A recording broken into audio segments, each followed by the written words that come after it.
Welcome back, everyone. Welcome to another Rafael Medina subspecialty VMR. Today we have a neurology case, and Dr. Helen Shi is back to lead us on this another amazing discussion. This time we're also joined by Dr. Sebastian Green, who is also a recurrent discussant and, well, first time discussant today, but he has presented a case before for us, an amazing case. And well, we also have a full team of neurologists, who's also back as a case presenter joining us today. But I'll let you all three introduce yourselves. Please, Dr. Shi, take the mic. Thank you so much, Val. So I'm Helen Shi. I'm one of the neuro hospitalists at Emory University Hospital in Atlanta, Georgia. I have been there for about 5 years, and I'm on the teaching service, and it's really fun. I'm looking forward to this presentation.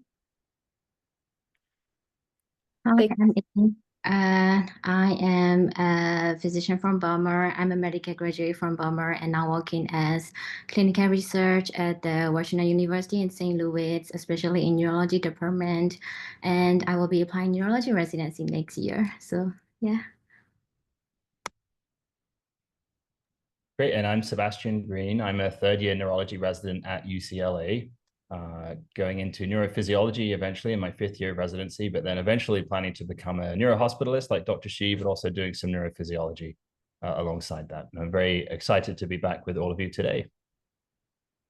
Amazing. Thank you all so much for joining us.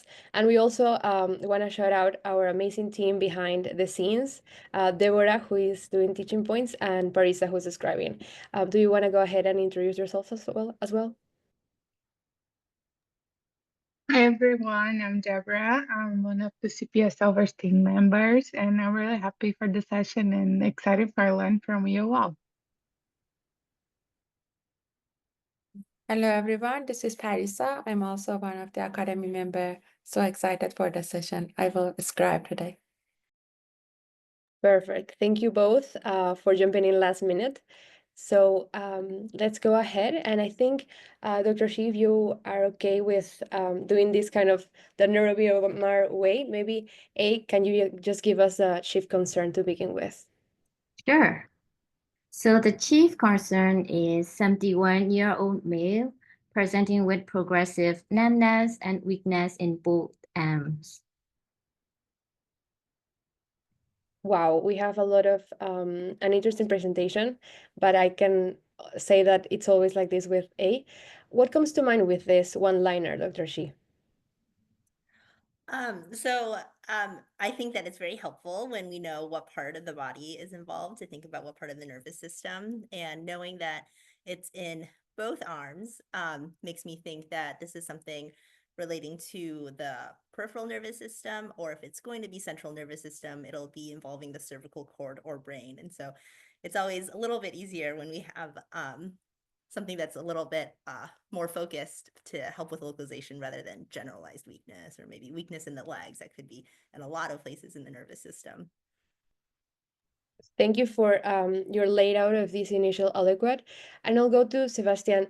I think in neurology, we always think about tempo and localization. And what does it make the temporology, or like the progressive type of presentation of these symptoms? What does that do for you?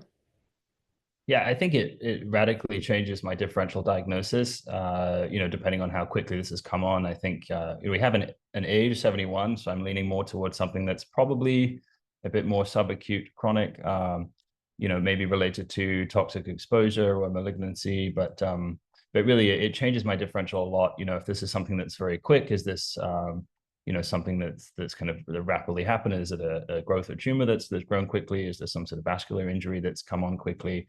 So really, I think the tempo is going to give me a lot of useful information here.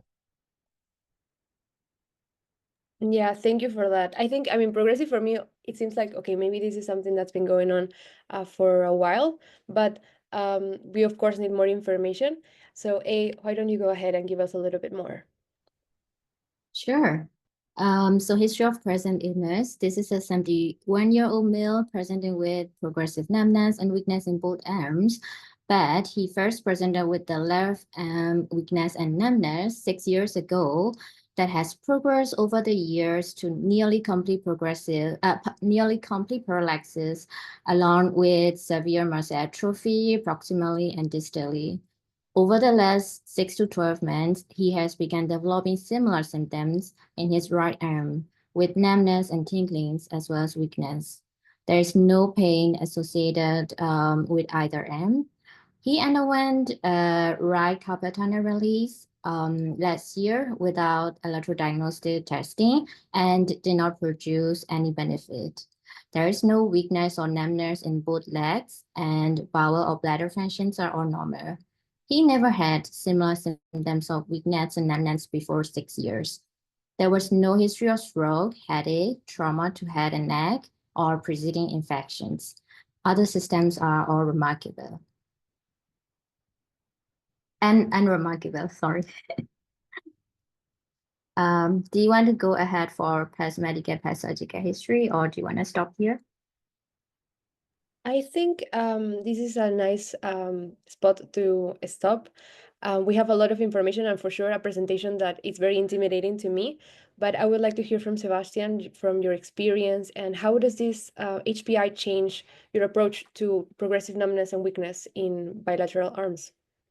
Yeah, I think the timing, something happening over 6 years, again, we're going back to something that's going on for a long time. Is this toxic exposure? Is this an indolent malignant process that is starting to become more aggressive? Does this reflect prior drug exposure that's manifesting later, chemotherapy?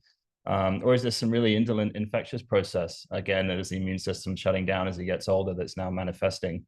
So yeah, definitely kind of thinking in those lines. It'd be interesting to hear. So I'm getting a sense that it's kind of both numbness and weakness, which probably points me away from something that's just purely affecting the spine, depending on the anatomy. But I'm thinking maybe this is more of a peripheral neuropathy process, probably something non-length dependent, given it's the arms that are involved. And I'm not getting the story that it's like starting in the hands and spreading upwards, not getting a sense that the legs are involved.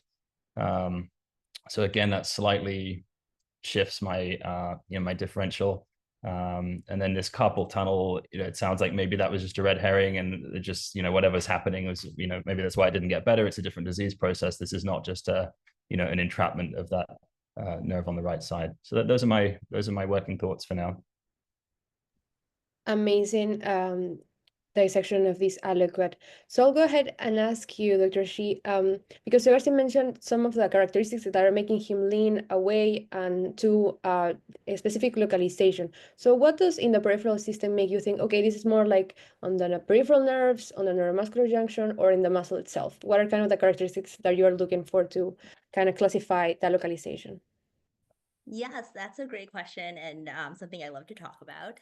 So I totally agree that this is really prominently coming forward as a peripheral localization. The alternative would be a brain localization, which would be unusual for it to affect like one arm 6 years ago and then the other arm so many years later without other symptoms. But when we, I guess taking a step back before I talk about the peripheral nervous, well, it's partially talking about the peripheral nervous system, is that when we have a limb that has weakness and sensory change, and there's no other sensory change elsewhere in the body, then we're really thinking that this is peripheral nervous system or brain. It would not fit to be in the spine. And that's because our cortical spinal tract fibers, so those are our motor fibers, they go from the motor cortex and then they go down, cross the medulla, and then go down the spinal cord. And so it would be like contralateral brain to the limb that's affected.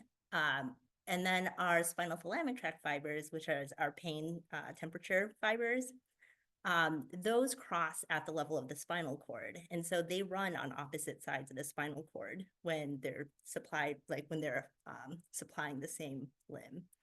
So it would be very difficult to have a spinal cord localization, or like it just wouldn't happen to have a spinal cord localization affect one limb that had spinal thalamic tract fibers affected and cortical spinal tract fibers affected.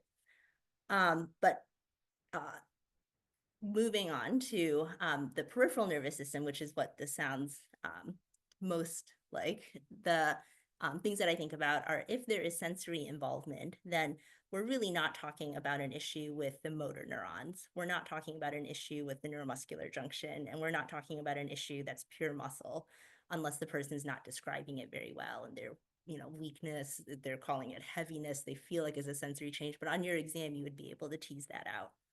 And so I'm really thinking that this is a nerve root issue, brachial plexus issue, or individual named nerves issue. Okay. Thank you so much for your breakdown of this important characteristic. I think it was amazing. And Sebastian, I want to go back to something you mentioned in your discussion, because Yusuf also pointed out, you mentioned the possibility of this being length-dependent versus non-length-dependent neuropathy. What is kind of the distribution of the presentation of symptoms that makes you think it could be either one of this? Yeah, usually, in a length-dependent peripheral neuropathy, my understanding is that, the longer nerves will be affected first. So you would expect this to affect the lower extremities before the upper extremities and the distal part of each extremity as well. But again, that wasn't really what I'm hearing. The legs are spared from what I can tell. And and in the arms, I'm not sure I'm getting a story that it started in like the distal fingertips and then worked its way up slowly to the shoulders. So again, those are the clues that would make me think of one or the other. And in that specific category, what are the kind of differential diagnosis or the things that will, of course, after we have to still do the exam, I don't want to jump too fast to the laboratory exams or whatnot, but what kind of is coming to mind as possible causes versus less likely given this length-dependent versus not length-dependent differentiation? I think for non-length dependent, I'm thinking of certain like inflammatory syndromes and infective, I think sort of rheumatoid, other autoimmune, sarcoidosis. You can have infectious etiologies, hepatitis C, HIV. I think toxic exposures to heavy metals probably can also cause non-length dependent. I'm not entirely sure. And then when I think of length dependent, the most common I think of is really like diabetes. I'd say that's the most common, but also I think B12. So it slightly reframes my approach, but in practice, I think I probably just send for all causes of peripheral neuropathy rather than excluding them based on whether or not I think they're length or non-length dependent. And malignancy could have added to that too. Yeah, especially myeloma and yeah. That's true, paraprotein neuropathies. Amazing. Okay, great. I don't know if before A gives us the next, like, what do you have anything to add, Dr. Shi, about Sebastian's brilliant contributions? Yes, I agree with Sebastian that this is a patient that I would not withhold usual neuropathy testing just because it is affecting one limb, and in general, like with the usual neuropathy testing, whether it's like relating to nutrition or endocrine issues or exposures, we're all trying to make the nerves healthy. And so, in general, it's good to see if there's anything making the nerves not healthy that's easily reversible. But I think that much of what Sebastian's getting to with what he was talking about, like autoimmune, like rheumatologic conditions, HIV, hepatitis C, like really hepatitis, infectious hepatitis, probably causing cryoglobulinemia. But I think you're getting at vasculitis, which I think is something that's on the differential for this patient, although the timeline is pretty long for something that happened 6 years ago and now is happening. That's progressive. But I think that vasculitis causing mononeuritis multiplex is on the differential. So mononeuritis multiplex, as the name suggests, is that it's inflammation of individual named nerves, or like pathology of individual named nerves that is usually a vasculitic problem, which vasculitis can be infectious, it can be inflammatory, like autoimmune rheumatologic conditions like the ones we just mentioned. It can also be perineoplastic, and it affects individual named nerves. So, a classic story would be somebody who comes in with like a wrist drop, and usually it is painful, as vasculitis is ischemia, like inflammatory ischemia to the nerve. So usually there's a pain component, but it may not be painful. It could just be numb and weak, but like painful, numb, and weak would be like pain in that nerve distribution would be like even more convincing.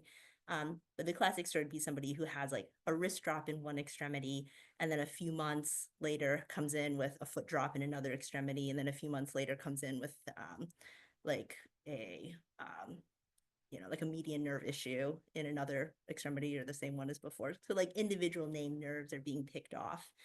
And I think that is on the differential for this patient. The other things would be like, is this like a compressive cervical, like extensive cervical radiculopathy situation? So this is a patient that I would want an MRI C-spine and with and without contrast. And then clearly like an EMG nerve conduction study. Can I ask Dr. Shi, just reflecting on the fact that this is painless as well, and how that maybe helps us reframe our kind of differential here. And like I always typically thought that like vasculitic is often painful, like other kind of neuritis often painful. I wondered if you make much of that, or if you've often seen painless vasculitic neuropathy anyway, and yeah, whether that changes it for you. I definitely have seen painless vasculitic neuropathies, and I think that what's most helpful would be seeing what the EMG nerve conduction study shows, because vasculitic neuropathies should be predominantly axonal and not demyelinating. And axonal neuropathies also have a large differential, but I have seen people have painless vasculitic neuropathy, so I don't think it like takes it off the table. Okay, thank you so much for your brilliant intervention and your question, Sebastian. That was amazing. So let's continue. Can you go ahead and give us the next aliquot, please? Yeah, sure. What a great discussion. For past medical history, it's not remarkable, but he has passed surgery. He has passed history of oropharyngeal cancer with radiation therapy in the left neck in 2011. And for family history, he has no history of other autoimmune diseases, weakness, or motor neuron disease in his family. Social history is unremarkable. There is no medications used and no allergies. Okay. Okay. I just want to stop here because the fact that he has a very particular past medical history has very much like caught my attention. So I wanted to ask first, Sebastian, what kind would you make of this past medical history and its significance on its localization and the possibility of it affecting the nerves as well? Yeah, I think two things come to mind. First, is this a radiation-induced injury, especially if it's affected the neck? Has that caused some kind of neural injury, delayed fibrosis? I've seen that. And then separately, what was the cancer? A lot of oropharyngeal cancer, I think, is lymphoma or other like hematologic malignancy kind of driven. So, and that's quite a common one to have a kind of paraneoplastic neuropathy syndrome with. So raises my index of suspicion for either like radiation-induced illness here or a paraneoplastic cause. Great, perfect. And so, Dr. Shi, I would love to know how does this past medical history change your approach to the case?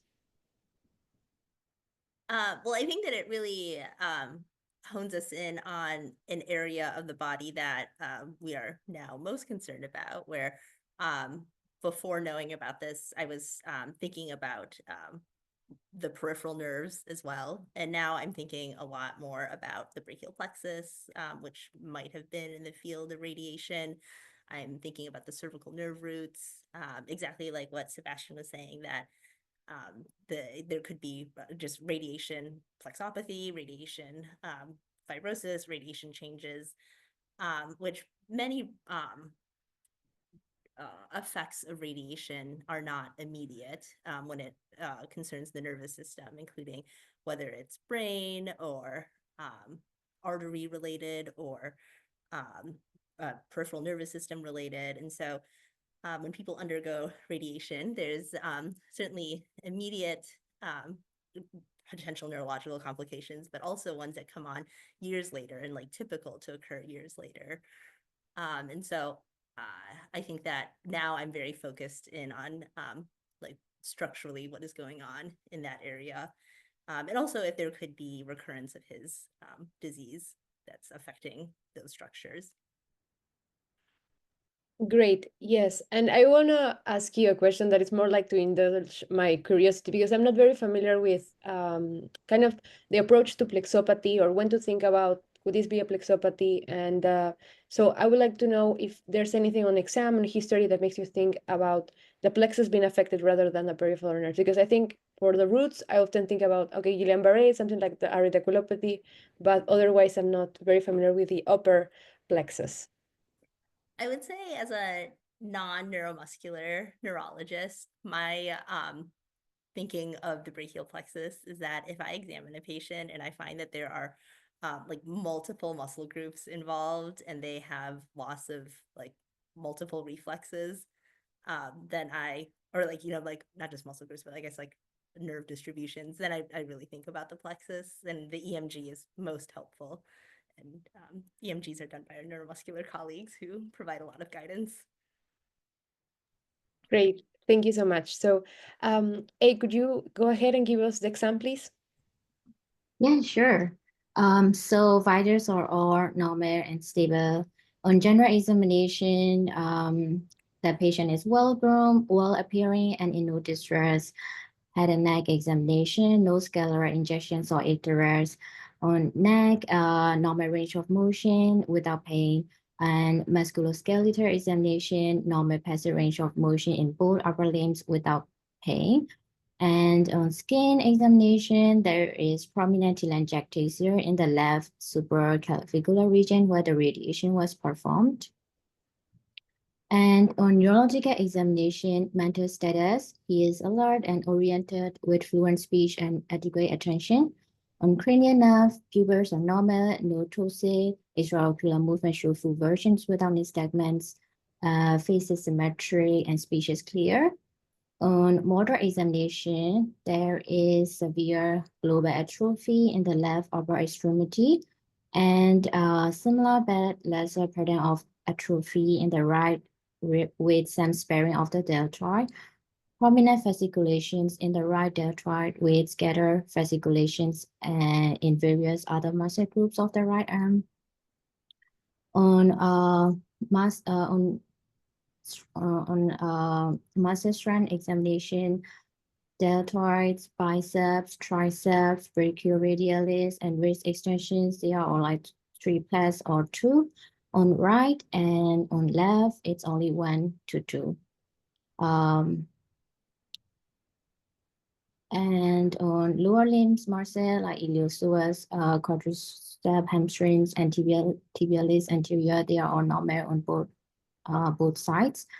Reflexes are all absent on both upper limbs, bicep, triceps, supinators, and ankle reflexes 2+ on both lower limbs, and plantars are flexors. On sensory examination, pinprint is reduced globally in both upper limbs. Lower limb sensory examination is all normal, and gait is normal. And I can show some images. And here is marked telangiectasia on the left neck where he has radiation. And okay, and this is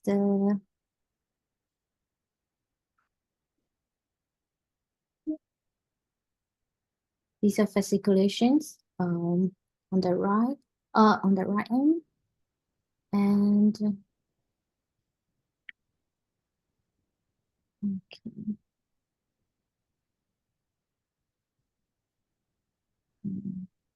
Can you see my screen? Okay, wait.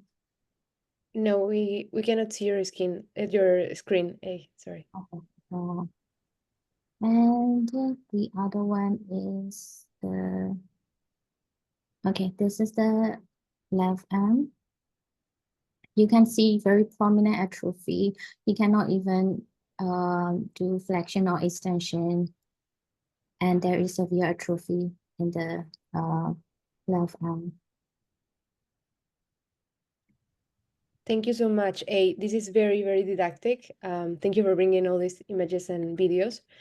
And well, I wanted to start with you, Sebastian, kind of taking a step back and going into basics, because we have a clear distinction between, upper motor and motor neuron presentations, and just kind of how does this exam hone in, where are we in terms of localization? Yeah, I think it definitely fits more of a lower motor neuron pattern between the fasciculations and the loss of reflexes. So definitely thinking more of a peripheral nervous system problem based on the exam to start off with. And then clearly, I mean, this is kind of sensory and motor. I was interested to hear, so the deltoid was relatively spared on the right. Is this more of like a distal to proximal thing? Not sure, but definitely thinking something peripheral. The location of the telangiectasia was quite useful because in my head, that's sort of exactly over where the nerve roots would be. It's quite proximal, maybe hitting a little bit of the brachial plexus, but maybe would expect more of like the upper trunk rather than necessarily extensive. And then it wouldn't fit having, the distal more than proximal weakness. But yeah, definitely invoking something affecting peripheral nervous system and something quite proximal, maybe if it's based on the radiation site. Thank you for that brilliant reflection. Yes. And Dr. Shi, going to you, how does this exam and also the fact that he has a telangiectasia change your approach or differential to the case? Like what Sebastian is saying, I think that we're really focused on that location now and what's happening with the nerve roots at the brachial plexus. I do wonder if the radiation field crossed over across the chest, like across the neck area over to the right side. In my mind, that's plausible, but I would want to know that from a radiation oncologist, because I think that the left side being more prominently affected first, and that makes a lot of sense that this really sounds like something radiation related, whether it's affecting the nerve roots or the plexus.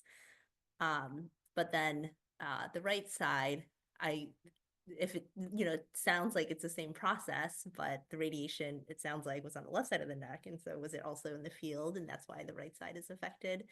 I'd have to talk more with the radiation oncologist to learn if that's plausible. Great, thank you so much for that. Yes, for sure. I'm not very familiar with the consequences of radiation. And okay, so I think maybe we can go ahead and can you give us a little bit more information, please? Yeah. So I'm like in like everyday clinic or like multi-center hospitals, we will go ahead with blood tests and MRI in the neck to rule out any like neuroimmunological causes or to rule out any structural causes in MRI. But this is a case where I go schedule at the neuromuscular clinic. So we do nerve condition study and EMG right away. And so nerve condition study and EMG shows right median motor, nerve condition study, radial motor, nerve condition study, ulnar motor nerve condition study are normal, but right median antebrachial cutaneous sensory nerve condition study and lateral antebrachial cutaneous sensory nerve condition study show no response. Right median sensory nerve condition study from digit 2 and ulnar sensory nerve condition study from digit 5 show small SNAP amplitude with normal latency, and right radial sensory nerve condition study in the wrist show a low normal SNAP amplitude with normal latency. And neither EMG from deltoid, bicep, tricep, EDC, and FDI show varying degrees of acute denervation along with abundant fasciculations, especially in the deltoid, occasionally with a group or myokymia appearance, although classic marching myokymia was not observed. So I can show you the nerve connection study and EMG results. Okay, so these are the medium motor and radial and ulnar motor nerve connection studies, and these are all normal. But sensory motor, but sensory nerve connection study, all 5 sensory nerve connection study are abnormal, especially in the lateral antibrachial cutaneous and medial antibrachial cutaneous are all absent, and right medial sensory shows are like almost absent. And next one, okay. So can you see my screen? Like right.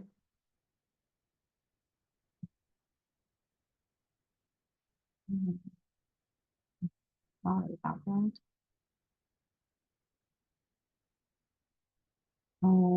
Okay, this is also right radial sensory and ulnar sensory nerve condition studies are like almost no response.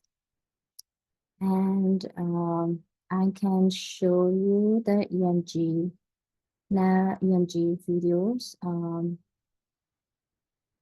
sorry.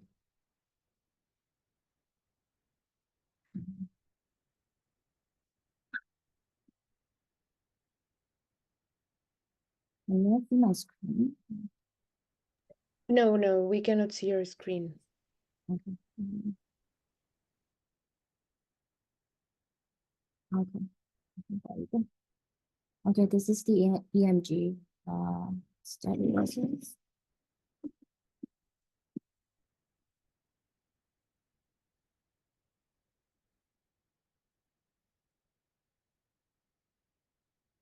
These are showing the myocardial appearance.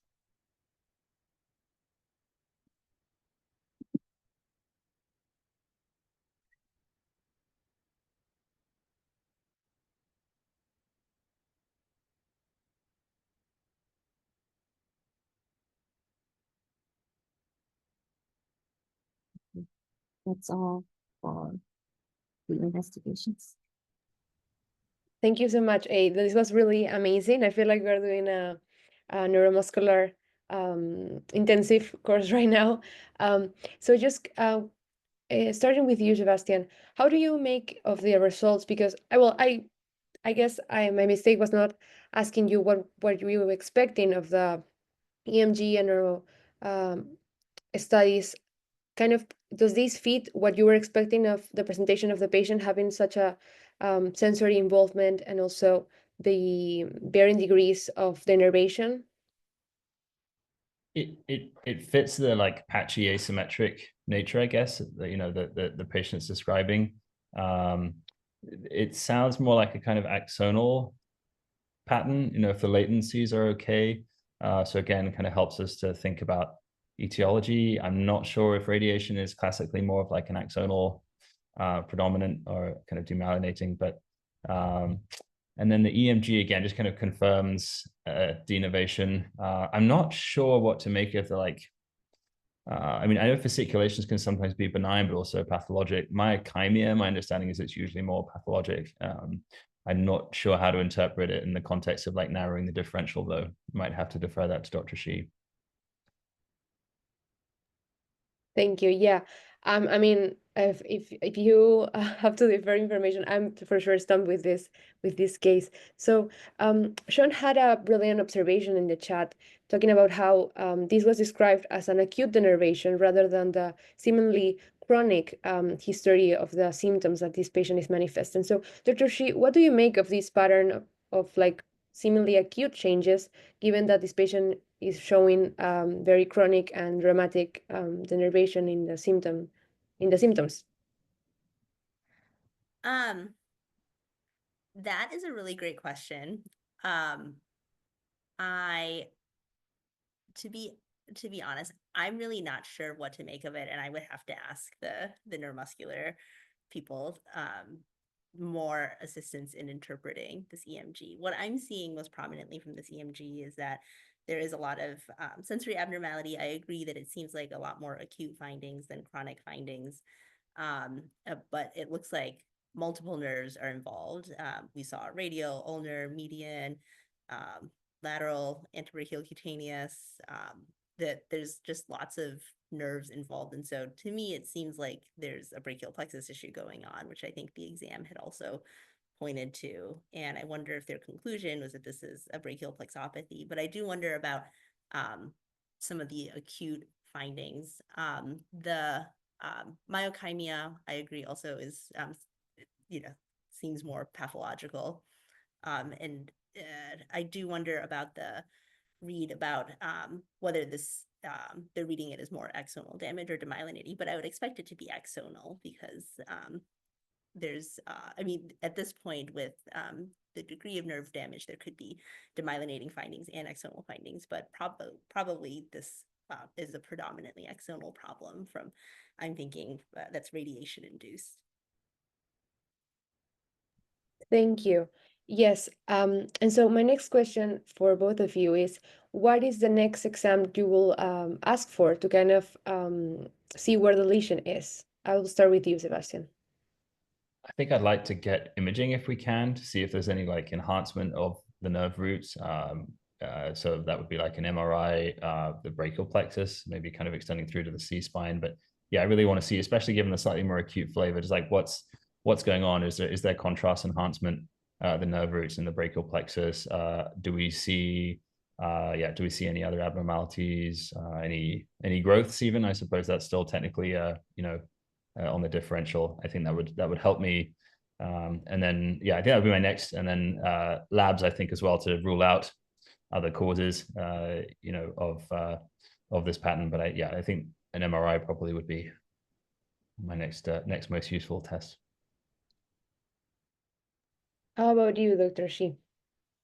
I agree with getting an MRI, but I also want like the impression from the EMG nerve conduction study of like how they summarize this, because we got like the raw data, but I wonder like what their impression was. Great. So you have us on the you have us on our toes waiting for the information. So please give us more. Yeah, so the impression from neuromuscular study is that this study provides electrodiagnostic support for the strong clinical impression of radiation plexopathy. Radiation plexopathy is a recognized and sometimes very delayed progressive disorder following radiation treatment in the head and neck.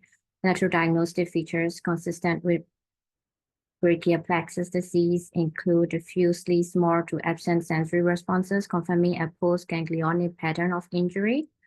And neither EMG shows varying degree of acute denervation along with abundant fasciculations with a grouped or myokymia appearance. So the diagnosis goes to the radiation plexopathy on cervical plexus of both upper limbs. Thank you. Before I get the reaction of Sebastian and Dr. Shi, I wanted to ask you if they commented anything on the fact that he received radiation on one side and developed bilateral, at the same time, bilateral symptoms. Is this common or was this something rare?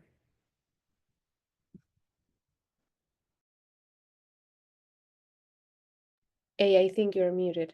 I don't know if you heard what I said. Oh, sorry. Sorry, can you repeat that again? Yeah, for sure. I was just wondering if they commented, the radiologist, on anything about the fact that he received radiation on one side but developed bilateral symptoms. If this was common for this type of plexopathy or if this was rare. Oh yeah, I think this is rare, but so I just forgot one note from the study. Although this study was just done on the right side, he said the same findings would also be noted on the left side. So yeah, that radiation plexopathy diagnosis could both go to the both sides. Thank you. So I'll love to get your reaction. Sebastian, you were kind of honing on the peripheral from the start, and now we have the localization pretty clear. What is your reaction to this diagnosis, and what will you do next?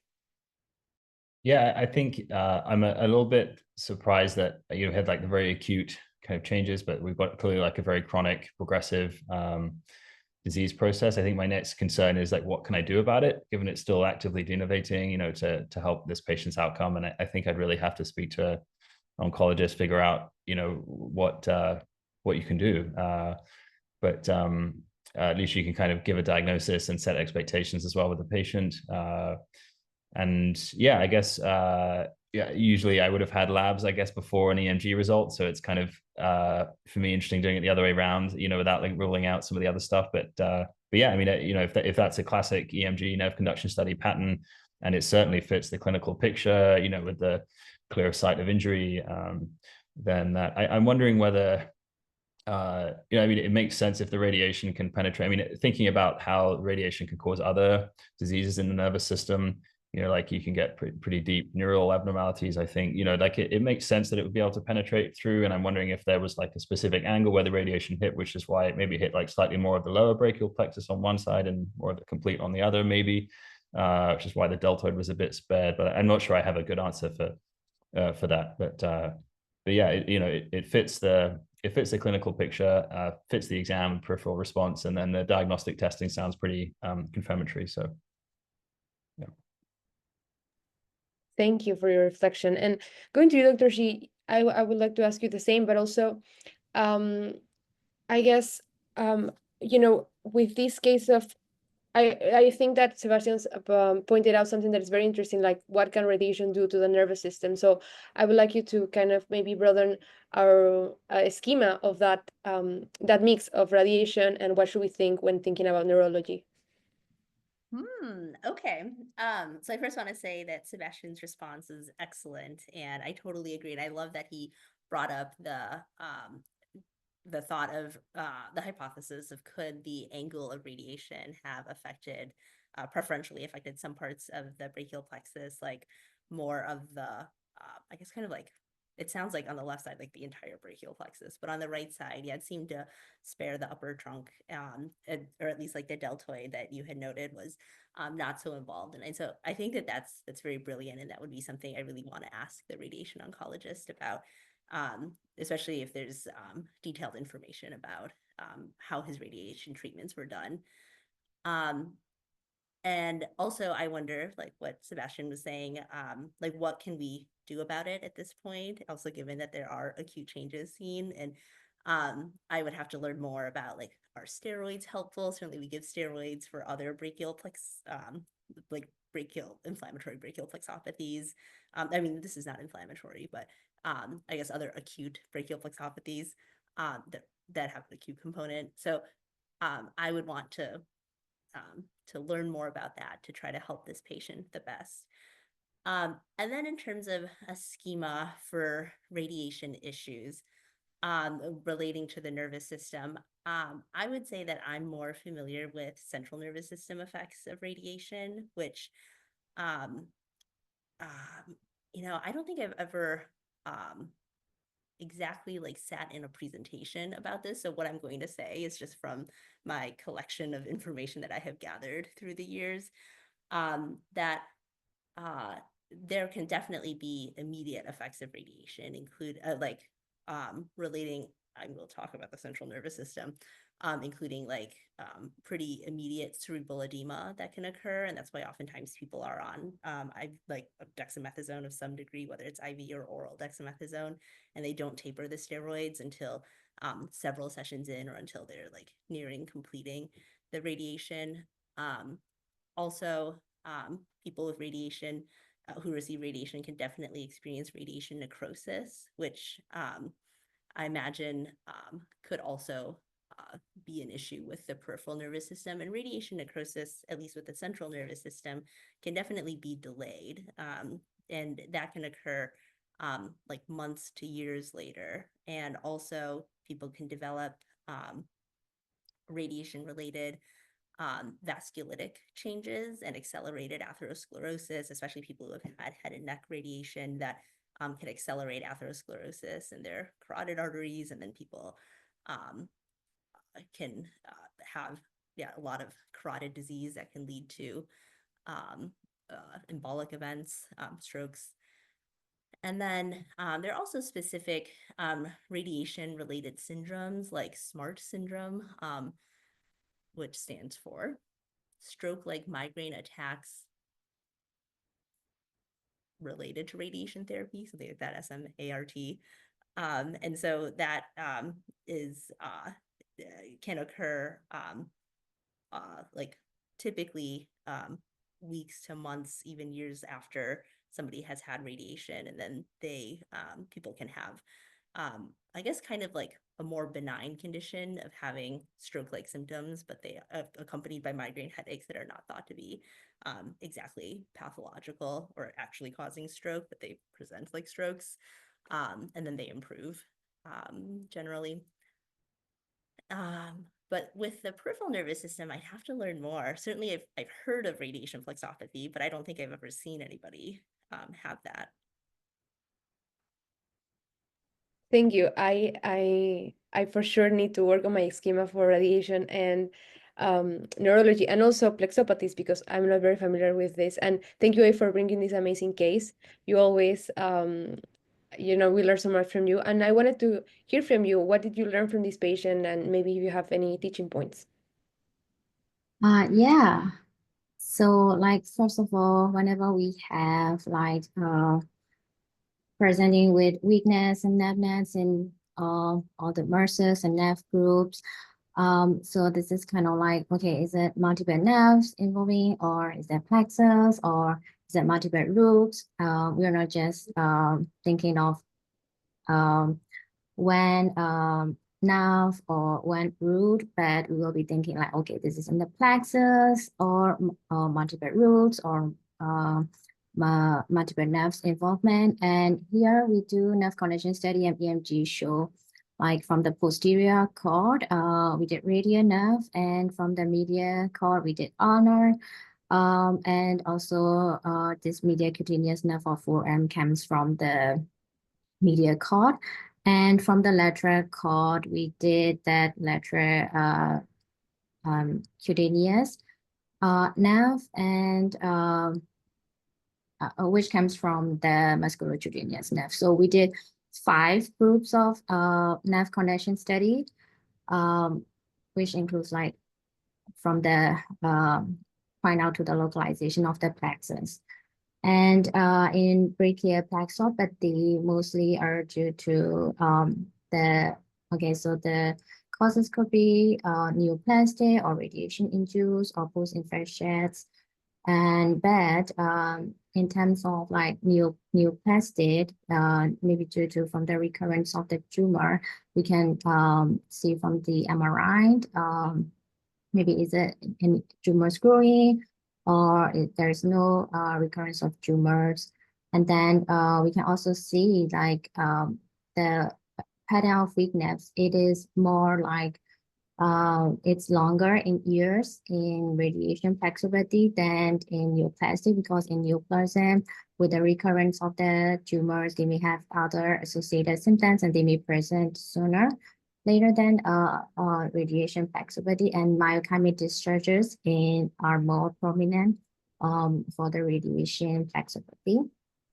And to rule out with multiple roots radiculopathies, we can see from nerve connection study and EMGs, because in pure radiculopathy without concurrent neuropathy, sensory nerve connection, sensory SNAP are normal, as nerve connection study is measured to the dorsal root ganglion, and the dorsal root cannot be accessed by the nerve connection study. And so here we point out that sensory SNAP are absent. So it's more like after post-ganglionate localization. So it's not in the root. So it is in the plexus. I learned a lot from this case, and this is also my first time seeing radiation plexopathy cases. So I want to bring this out to you all. Thank you so much. This was amazing. I mean, for sure, giving us a first time on Neuro VMR and also a specialty VMR. So just to end the session, I wanted to get the final reflections from Sebastian and Dr. Shi. Starting with you, Sebastian. I've definitely reflected. I've not seen a case of this before, and I'm just amazed. Firstly, at how delayed presentations of neural injury could be from radiation, and I think I'm always going to make a note of it. Whenever I see a patient, even if it was 10 or 20 years ago, and see if it'll fit my diagnostic framework for their presenting complaint. And then I think again, learning point for me about how it presents and the varying changes in the EMG nerve conduction study. I'm gonna have to go away and read up about kind of treatment and management and expectations, and just see what we could do to help this patient eventually. And again, just reflecting on like how I differentiate a kind of plexopathy from like a neuropathy. I guess that's another helpful like learning point and reflection for me going through this case. I guess, if it's kind of sensory and motor, you might have a high index of suspicion for kind of plexopathy. And again, depending on the distribution, you might be able to identify a specific part of the brachial plexus that's involved. And I'm going to have to go away and read up again on the different causes of brachial plexopathy, although I know a lot of them were mentioned today. Yeah, for sure. I can relate. I have to read a lot more about plexopathy. So, Dr. Shi, what are kind of your teaching points that you're taking away from the case? So teaching points for this case, I would say include that we always start with localization. Once we hear the story, even from the history, we can start localizing. And then certainly with our examination and, with his history of this neck radiation, it really draws our attention to that area of the body. Is it something relating to his cervical nerve roots or to the brachial plexus? Leads us to the next steps of what are this diagnostic testing that would be most helpful. And so I'm really glad that this patient got an EMG. I was impressed that the EMG concluded radiation plexopathy rather than just saying this is consistent with a plexopathy NOS that deserves further evaluation. And so I think that there's certainly so much information that can be obtained from an EMG that can sometimes be even helpful as the first test for an appropriate patient rather than starting with imaging, because that might have led us down a road of delaying a diagnosis for this patient and, also giving the patient a bit of a scare or kind of being like, there's so many possibilities, but, starting, I think, with the appropriate test for this patient, also given the chronicity and probably how he presented was not in an acute setting, like the emergency department where, we don't have access to EMG nerve conduction study, but we certainly have access to scanners. And so I take away that it can be really helpful to do certain tests first, depending on the scenario. And so the EMG nerve conduction study was certainly the best test for him. And then I think it's also just important for us as in whatever specialty or subspecialty we were in. I'm a general neurologist. I can't say I know a lot about radiation. But I think it's important for us to know about these conditions. And then as we're seeing cases, try to learn as much as we can from every single case. Thank you so much. We have learned so much from you both, from you as well, bringing us this case. And yeah, I think one of the things I will do after this session ends is to look for the specificity and sensitivity of the EMG findings that we had, because it seems like myochemia, it's kind of the buzzword for radiation plexopathy. So yeah, thank you both for this amazing discussion. We love to have you here, and we are looking forward to have you both back on another session. Thank you, everyone. Have a great one. See you tomorrow for VMR. Thank you so much. Thank you for facilitating, Val. Wonderful. Thank you both. See you next time.